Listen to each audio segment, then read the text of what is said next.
টাকা দিয়া নিজে চাল ডাল কিনে খায়, মোটা হয়। অভাব নাই এ দেশে হারামখোরের। বেতন পায় 30,000, বাড়ি ভাড়া দেয় 35,000। এমন অফিসারও আছে না নাই? আমার বন্ধু কত হারামখোর এই দেশে কল্পনা করতে পারবেন না। ওই যে ঐশী নামে একটা মেয়ে, তার মা বাবা 2 জনরে হত্যা করছিল, মনে আসেনি না ভুলে গেছেন? পত্রিকায় পাইলাম, প্রথম দিন তো পেয়ে আশ্চর্য হয়েছি। কই কিরে, ক্লাস 9-এ পড়ুয়া মেয়ে, ও লেভেলে পড়ে, এই মেয়ে বাবা মারে হত্যা করছে। কই কি? পরের দিন পাইলাম পত্রিকায়, এই মেয়ে ছিল মাদকাসক্ত।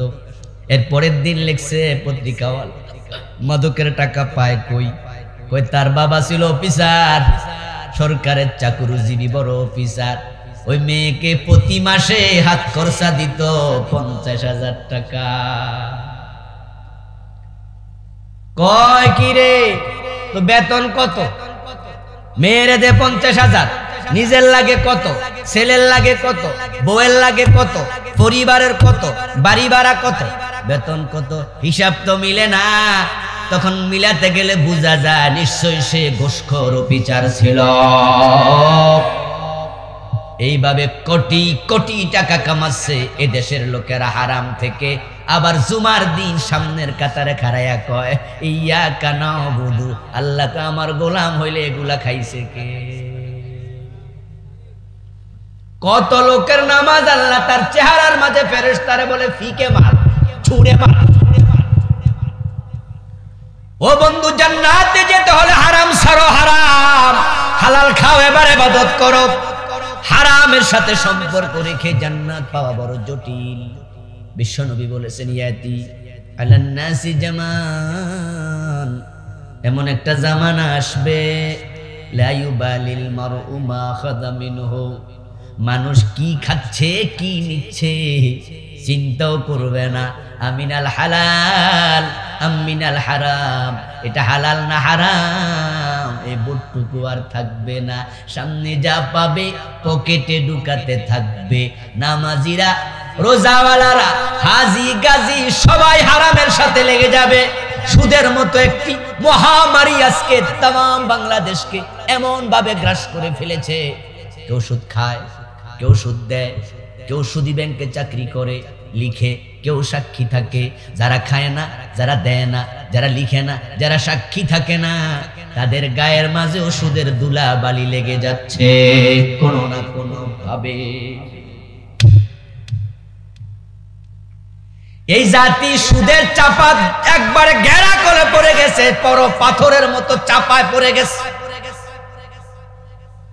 সুদী ব্যাংকে চাকরি করে, আবার হে মসজিদের সভাপতি। ও বন্ধু, এলাকায় মসজিদে এসে দিছে কে? কৌমকে কোন জায়গায় চাকরি করে খোঁজ নিয়ে দেখি সুদী ব্যাংকে। উনি কি ভাবছে? ভাবতেছে হারাম খাই, আবার মসজিদেও তো দেই, তো আল্লাহ হারাম খাইলে ধরবো, মসজিদ বানাইলে ছাড়বো।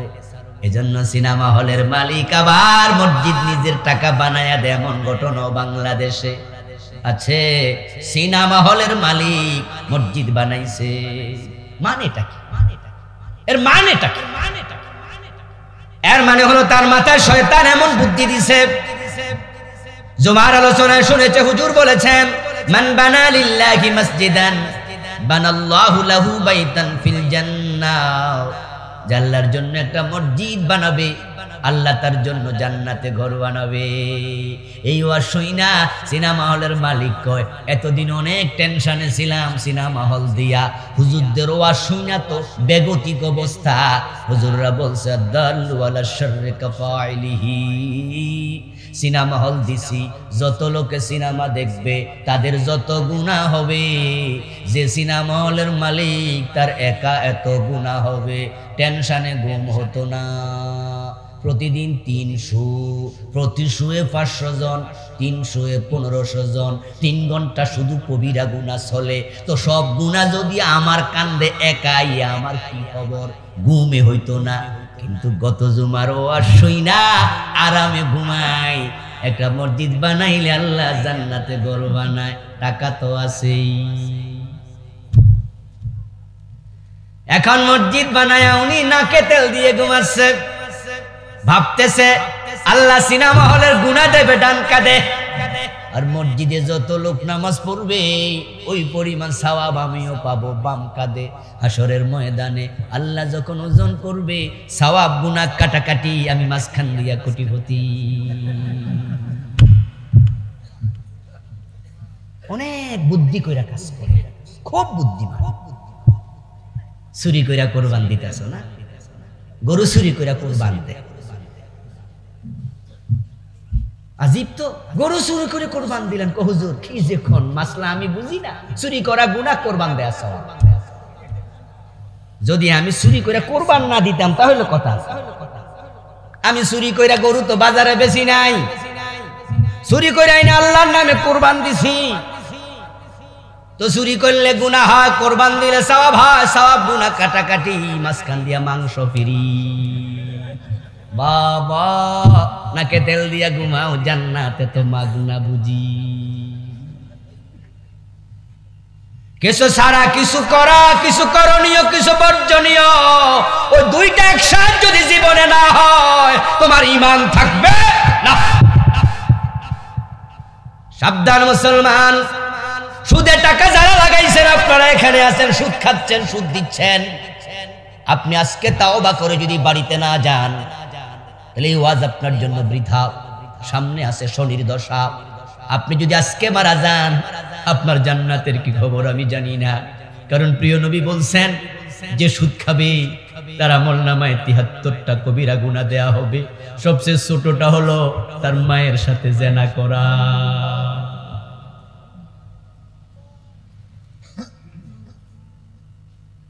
ইন্না লিররিবা ৭৩ বাবা আইসারু আন ইয়ানকিহার রাজুলু উম্মাহু। সুদ খেলে ৭৩ গুনার মাঝে সবচেয়ে ছোটটা হলো মারে বিয়ে করা। রাসূল শালীন শব্দ বলেছেন, এখানে মার সাথে তো ছেলের বিয়ে হয় না, তিনি বুঝাইতে চাইছেন মায়ের সাথে ব্যভিচার করা। এত নিচে থাইকা আপনি মরলে কিসের জান্নাত, কিসের জান্নাত? সবচেয়ে ছোটটা যদি মায়ের সাথে ব্যভিচার হয়, বড়টা কি?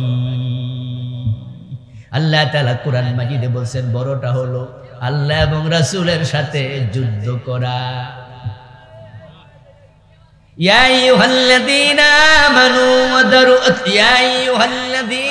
আমানু তাকুল্লাহা ওয়া দারু মা বাকিয়া মিনার রিবা ইন কুনতুম মুমিনিন। আল্লাহ বলো, ঈমানদারেরা, খেয়াল করে শুরুতে ইয়া আইয়ুহাল্লাযীনা আমানু, শেষ হইল ইন কুনতুম মুমিনিন। কেমনে মাঝখান দিয়া আটকাইছে, পাশে দুইটা শব্দ দিছে। ও ঈমানদার, তোমরা আল্লাহকে ভয় করো। কাকে? এবং যত সুদের টাকা পাবলিকের কাছে লাগায় রাখছো এটা ছেড়ে দাও। আজকে গিয়ে বলো, ও ভাই আমার, আমি এখন থেকে আর সুদ নেব না, আমার আসল টাকাটা ফিরাইয়া দাও, সুদের ব্যাপারে আমি তাওবা করলাম। বলো বলো বলো, ইন কুনতুম মুমিনিন, যদি তুমি মুমিন হও। ওয়া ইন লাম তাফআলু, এরপর আল্লাহ এবার সামনে যাচ্ছে, যদি এটা না করো, ফাযানু বিহারবিম মিনাল্লাহি ওয়া রাসূলিহি, তাহলে আল্লাহ এবং রাসূলের বিরুদ্ধে যুদ্ধ ঘোষণা করো। মানা কালা দিরহাম রিবাব ওয়া হুয়া ইয়ালাম আন্নাহু আশাদ্দু মিন 36 জিনাব। অন্য হাদিসে প্রিয় নবী বলেন, যে ব্যক্তি জেনে শুনে 1 টাকা সুদ খায়, তার আমলনামায় 36 বার জিনার গুনাহ লিখে দেয়া হয়।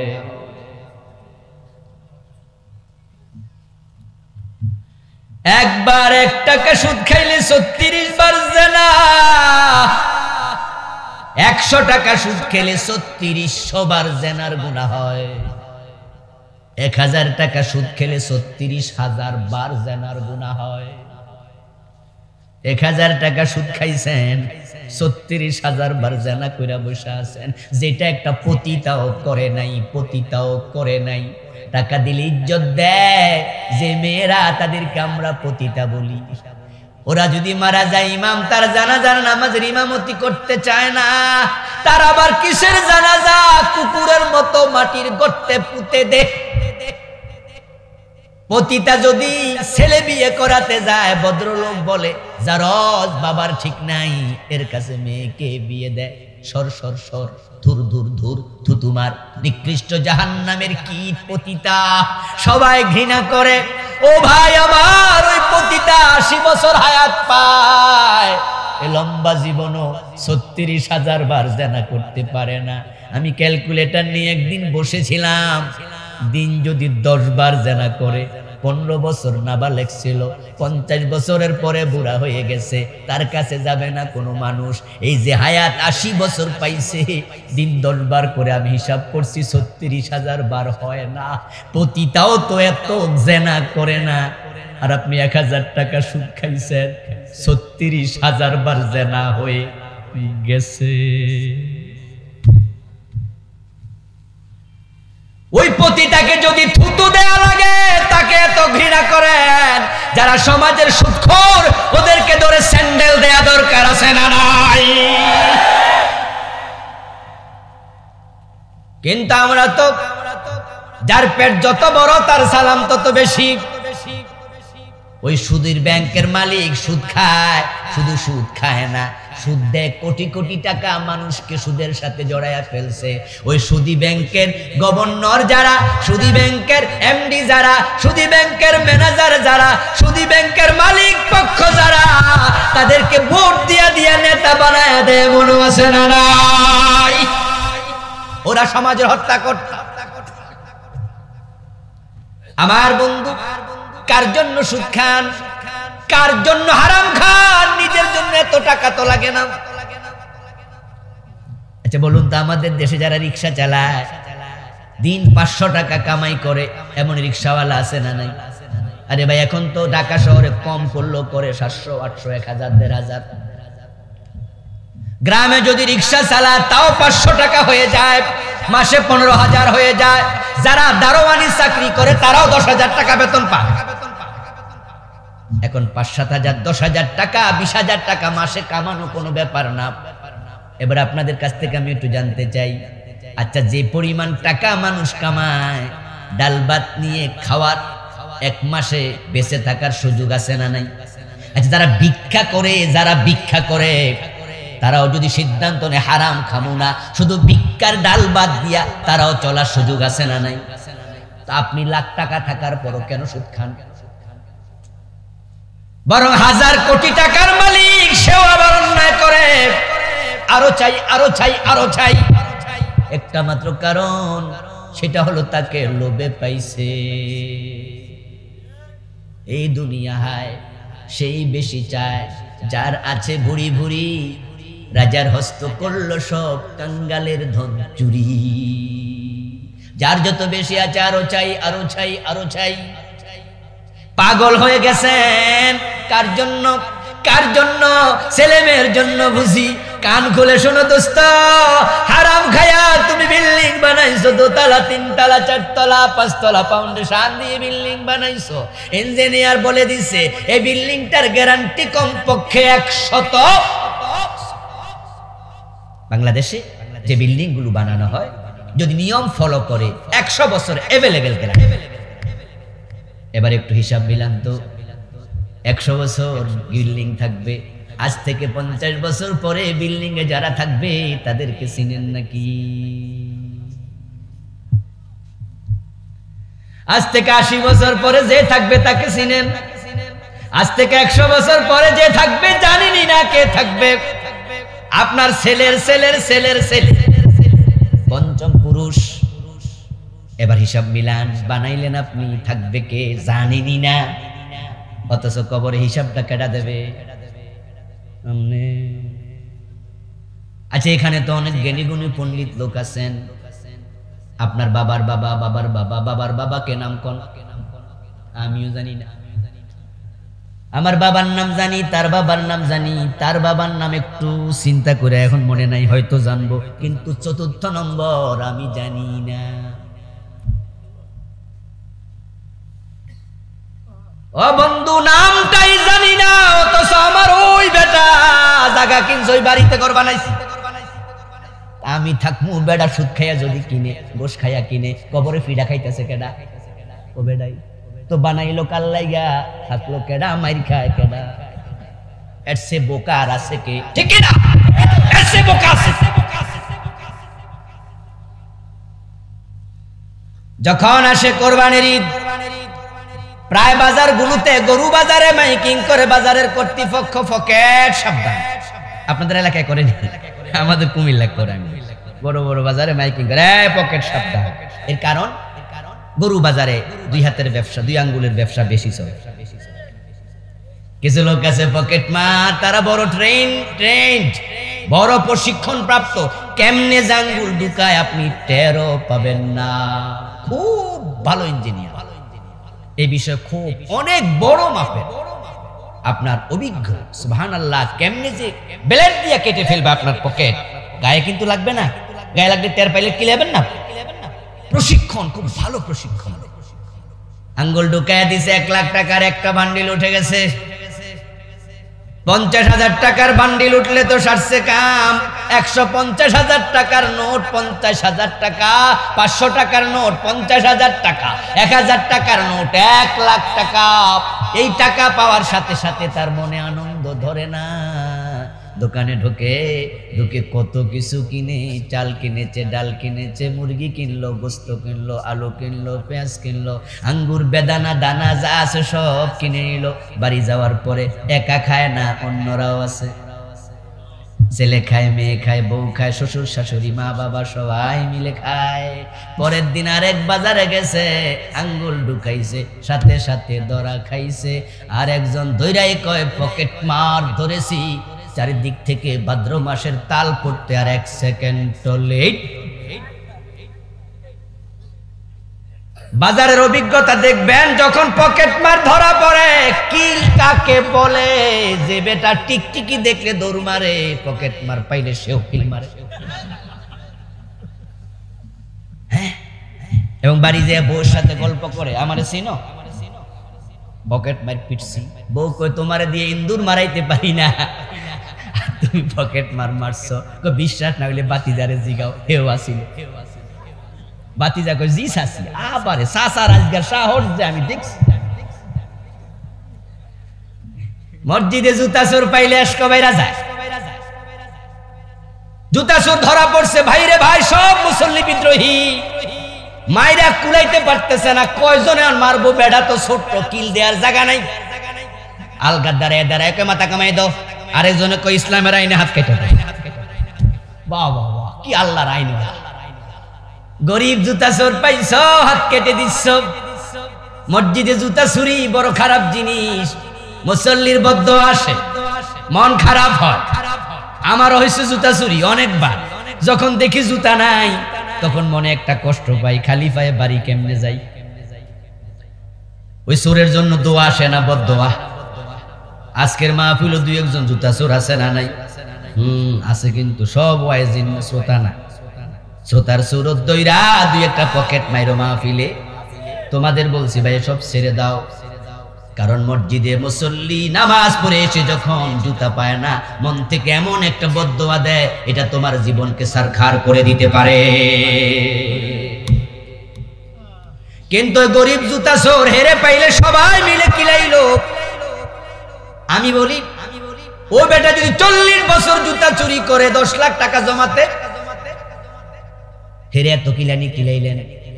আর যে চোরেরা কলমের খোঁচায় দেশের 500 কোটি টাকা চুরি করলো, মালয়েশিয়া বাড়ি বানাইলো, হেরারে ভোট দিয়া নেতা বানাইয়া দিলেন, এটা তো সুবিচার হতে পারে না। ওরারে ধরে আরো বেশি কিলানো দরকার আছে না? তো এখানে কিলান না কেন? কেমনে কিলাবেন? নেতারা তো টাকা দেয়। জিন্দাবাদ দিলে বিড়ি দেয়, বিড়ি আছে না, বিড়ি খায় ভোট দিয়া দেয়। অনেক ভোটার আছে 500 টাকার নোট দিলে আর হুঁশ থাকে না। ভোটার কজন আছে ঘরে? 5 জন। ধরেন দিলাম, গন্যা দে 2500। ও বাবা, এত টাকা! উনার মতো নেতারে ভোট না দিয়ে দেই কারে? আমি বলি, যে সমস্ত ভোটারেরা নেতাদের থেকে টাকা নিয়ে ভোট দেয়, ওরা কোন লজ্জায় কাজ চায় যে আপনি কাজ করবেন? তোমাদের শরম লাগে না? এই ইউনিয়ন নির্বাচন এখন তো চলছে সারা দেশে। বিভিন্ন জায়গায় গিয়ে শুনি যে 5 কোটি টাকা ইউনিয়ন নির্বাচনে খরচ। কয় কি রে, এত কোটি টাকা? জি হুজুর, 5 কোটি, 2 কোটি, 3 কোটি, 30 লাখ, 50 লাখ। 1.5 কোটি। আমি এক চেয়ারম্যানকে জিজ্ঞেস করছি, আচ্ছা ভাই এই যে বললেন যে 3 কোটি খরচ করছে, আচ্ছা বাজেট পাইবো কত? কই হুজুর 5 বছর মিলেও 3 কোটি হবো কিনা আল্লাহ জানে, তবে কি সবটা খাইলেও তো শেষ হবে? কই না, আরো পানা থাকবে। এই চেয়ারম্যানের যদি কয় যে আপনি কাম করেন না কেন, কিল মারা দরকার না? এই জন্য আপনারা যারা আছেন ভোটার, যে এলাকায় থাকেন না কেন, যারা নেতা আছে, 1 টাকাও নেবেন না। যদি টাকা না নেন তাহলে দাবি করতে পারবেন কাজ করার জন্য, ঠিক না? আর উনারও মন থাকবে যে হ্যাঁ আমি কাজ করব। তাছাড়া ভোটে দেন আছেন, আল্লাহ মাফ করুক, এই জাতির ওয়াজে ধরবো না। আমার বন্ধু বলতেছিলাম, পরের দিন বাজারে যায়া 2 আঙ্গুল ঢুকায়া ওই পকেট মার খাইছে ধরা। এখন যে বেটা ধরছে, বেটা তো পকেট মার বলে চিৎকার দিছে, চারিদিক থেকে মাইর শুরু। এই বেটা তোর বাড়ি কই? পকেট মাইর খাওয়ার ফাঁকে কয় আমার বাড়ি তো অমুক গ্রামে। কে তোর বাবা কেডা রে? কয় অমুক। আরে অমুক হলে নাম্বার দে। এবার মোবাইলে টিপা নাম্বার বাইর কইরা বাপের ফোন দিয়া কয় আপনি কি সলিমুদ্দির বাপ নি? কয় জি। আপনার ফুত্তো পকেট মাইর ধরা খাইছে, একটু বাজারে আইয়েন। দেখে সাথে সাথে মোবাইল কাটা। কয় সংযোগ দেয়া সম্ভব না। এর মানে কি? বাপ কয় এর সাথে আমি আর পকেট মাইর ধরা খাইছে আমার পুত, আমি বাজারে গেলে পাবলিক আমার কপালে চুমু খাইব না? আমি আর নাই। মোবাইলে বাবা পাওয়া যায় না, ছেলের খবর দেওয়া আসবে না, মেয়ের খবর দেওয়া আসবে না। ও প্রিয় ভাই, কান খুলে শোনুন, আলোতে দাঁড়াবেন, আপনার ছায়া অনেক লম্বা দেখা যাবে, কিন্তু যখন অন্ধকার আসবে দেখবেন নিজের ছায়াটাও সাথে নাই। বিপদ কালে কেউ সাথে থাকে না।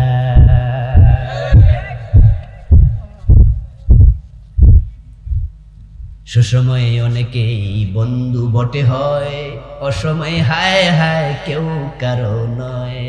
এই যদি দুনিয়ার চরিত্র হয়, দুনিয়ার অবস্থা, আখেরাতের খবর কি?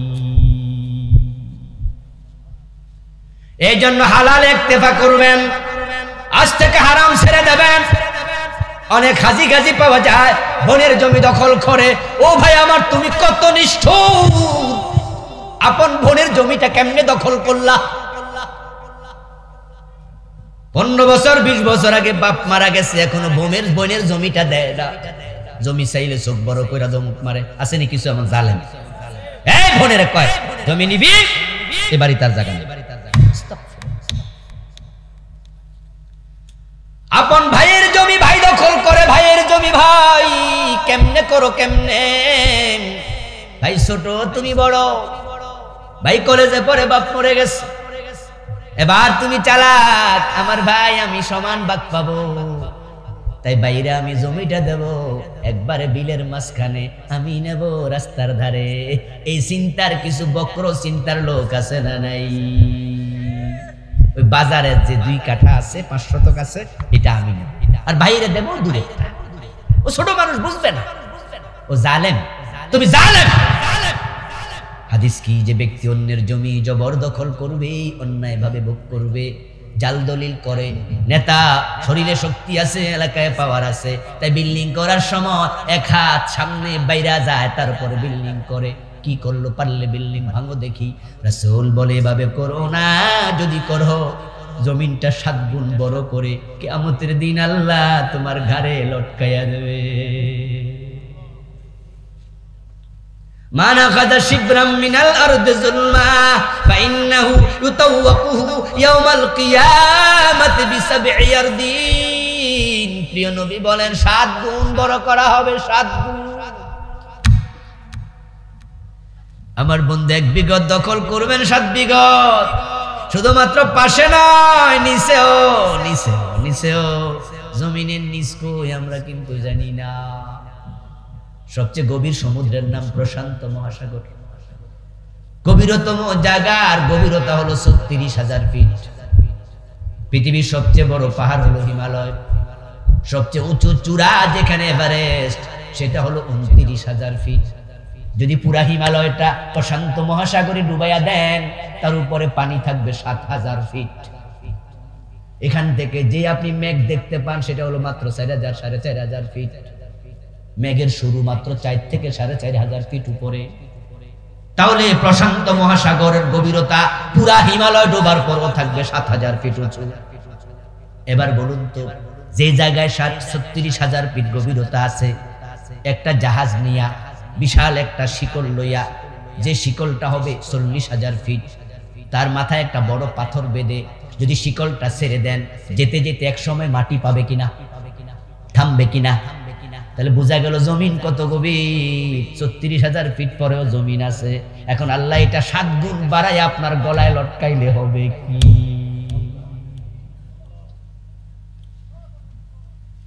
কার জন্য জমিন দখল করলেন? আপনি তো চলে গেলেন 3.5 হাত মাটির তলে। এখন এই জমিন আল্লাহ গলায় ঝুলাইয়া দেবে, হবে কি? এই জন্য যারা মানুষের জমি দখল করছেন, প্রতিদিন দুধ খাইবেন, কলা খাইবেন, বল করেন না, টানবেন কেমন? হ্যাঁ, বেশি করে শক্তি অর্জন করুন। না, টানতে পারবেন না, টানতে পারবেন না, হাইসা উড়াই দিয়েন না। আর যদি মনে করেন যে পারবো না, আজকে ফিরাই দেবেন, আজকে ফিরাই দেবেন। বাড়ি যায়া ছেলে মেয়েদেরকে নিয়ে বসবেন, তোমার ফুফুর জমিন দেই নাই, আমি আমার বোনকে ডাকবো, তোমাদের ফুফুদের সামনে আমি বলে যাই, তোমরাও সেখানে থাকবা, বন্ধুর জমি তুই নিয়ে যা। নিজের যে বোন আছে, বাবা মরে গেছে, তাকে ডেকে বলেন তোমার জমি তুমি নিয়ে যাও। অন্যের জমি দখল করেছেন, তাকে ডেকে বলে দেন ভাই আমি আর পারবো না, ভুল করেছি, ক্ষমা চাই, আপনার জমি আপনি নিয়ে যান। যদি এটা করতে পারেন, রাস্তা ক্লিয়ার হবে, না হয় জান্নাতের রাস্তায় হিমালয় দাঁড়ায়া থাকবে। আরেকটি কথা কান খুলে শুনুন, আলোচনার শেষ দিকে যাচ্ছি। হারামে আরাম নাই। হারাম খাওয়াইয়া সন্তান বড় করবেন, ঐশীর মতো হবে, এরশাদ শিকদারের মতো হবে, ফিসি হান্নানের মতো হবে, মুরগি মিলনের মতো হবে, টোকাই সেলিমের মতো হবে। নাম শুনছেন এগুলা? হ্যাঁ, এগুলোর মা বাপ নাই, টোকাই সেলিমের বাবা নাই, ফিসি হান্নানের বাবা নাই, মুরগি মিলনের বাবা নাই, ও দোস্ত শিকদারের কি বাবা নাই, ঐশীর কি বাবা নাই? নিশ্চয় তারা হয়েছে এমন বাবার ঘরে যে বাবা সীমা লঙ্ঘন করেছে, নিশ্চয় সীমা লঙ্ঘন। আর আল্লাহ তাআলা সীমা লঙ্ঘনের ফলস্বরূপ এমন বাচ্চা দিছে পেটের মাঝে, যেটা বাবারে জবাই করে, বাবার দুর্নামের কারণ হয়।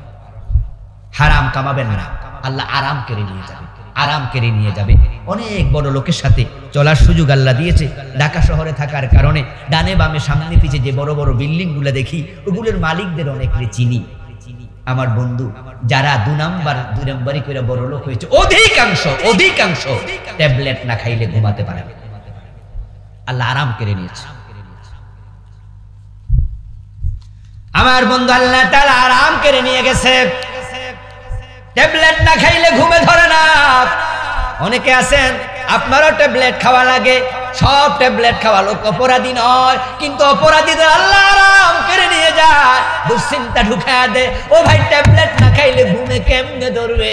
রাতের 3টা বাজে দেখে ছেলেটা রুমে ফিরে নাই, মোবাইল করে ছেলেরে জিগায় কই আসস, ছেলে জবাব দিচ্ছে, বুঝাই যায় জবাবের স্টাইলে মদ খাইয়া টাল হইয়া আছে।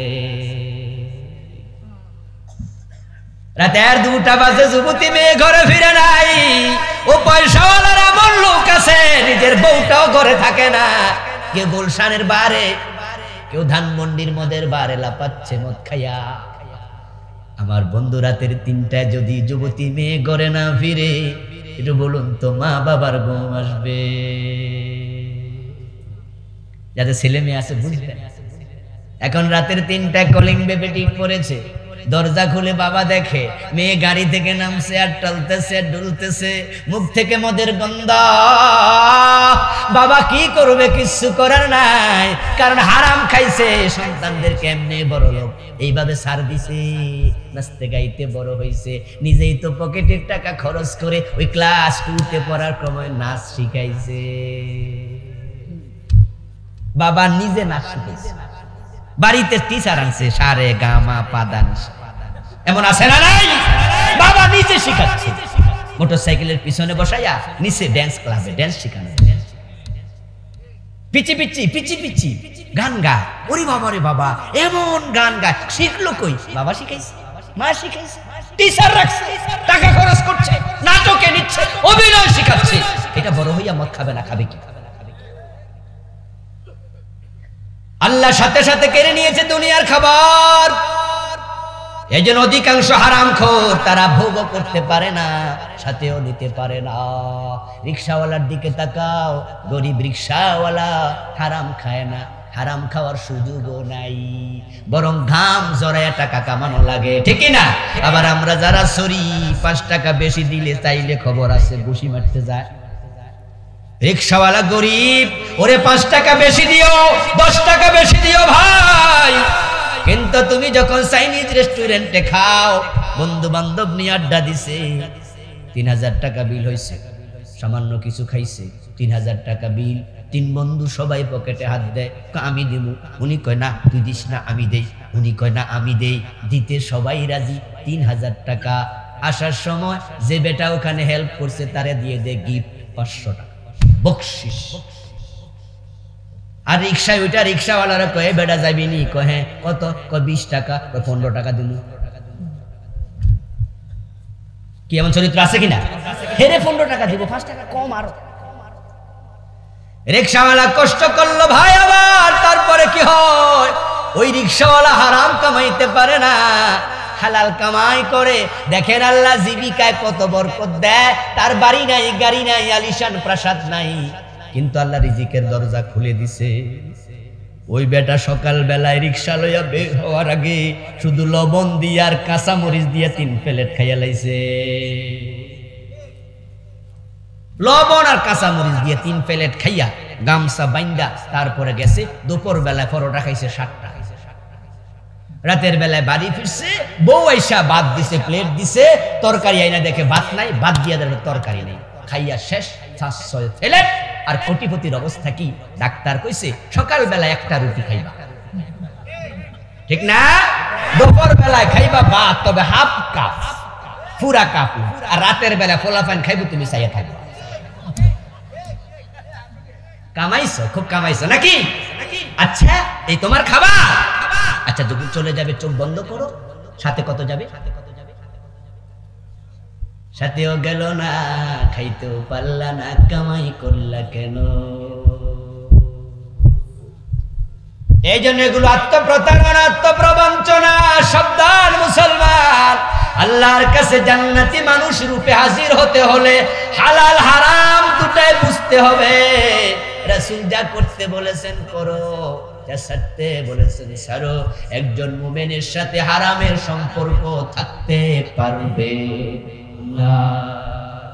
হালাল ইক্তেফা করেন, সর্বে তুষ্ট থাকবেন, হালাল ভাবে কোটি টাকা আসবে বরণ করুন, 1000 কোটি টাকার মালিক হবেন হালাল ভাবে, নিষেধ নাই। হযরত উসমান অনেক ধনী মানুষ ছিলেন, ঠিক কি না? কোটি টাকা ছিল, আল্লাহর পথে দিয়েছেন, আপনিও দেবেন। আল্লাহ তাআলা আমাদের সকলকে হারাম মুক্ত জিন্দেগি যাপন করার তৌফিক দান করুন, বলেন আমিন। হাদা মা ইনদি ওয়া লিল ইনদাল্লাহ। বসুন প্লিজ, উঠবেন না।